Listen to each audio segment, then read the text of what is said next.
Passport হারিয়ে যাওয়া বা চুরি যাওয়া দুঃস্বপ্নের মতো। জেনে নিন জার্মানিতে এরকম হলে কি করবেন।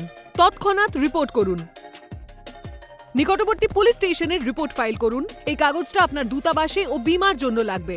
আহত বা খুব এমার্জেন্সি হলে তবেই 110-তে কল করুন। আপনার দূতাবাস বা কনসুলেটে যোগাযোগ করুন। আপনার দূতাবাস জরুরি পাসপোর্ট বানিয়ে দিতে পারে, যাতে আপনার বেড়ানো বা দেশে ফেরা না আটকায়। আপনার আইডির কপি রাখুন। আপনার পাসপোর্ট বা আইডির হার্ড কপি বা ফটো থাকলে কাজ তাড়াতাড়ি হবে, তাই ওগুলোকে আপনার পাসপোর্টের থেকে আলাদা রাখুন। টাকা পয়সা সুরক্ষিত রাখুন।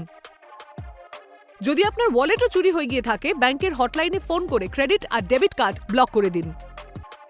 ডকুমেন্ট কখনো গাড়িতে ফেলে রাখবেন না, সে আপনি পথেই থাকুন বা চট করে কিছু খাওয়ার জন্য নেমে থাকুন। অনেক চোরই গাড়ির লক খুলতে ওস্তাদ। নতুন পাসপোর্ট পেতে কত সময় লাগবে তা দূতাবাসের ওপর নির্ভর করে, কিন্তু পুলিশ রিপোর্ট ও ইমার্জেন্সি পাসপোর্ট থাকলে বাকি ট্রিপে সমস্যা হবে না। কোনো এয়ারলাইন্স অন্য আইডিও চাইতে পারে। এত ঝামেলা এড়াতে আপনার ডকুমেন্টগুলো হোটেলে রেখে দিন। জার্মানিতে বেড়ানোর সময় আইডির কপি সঙ্গে রাখলেই হবে।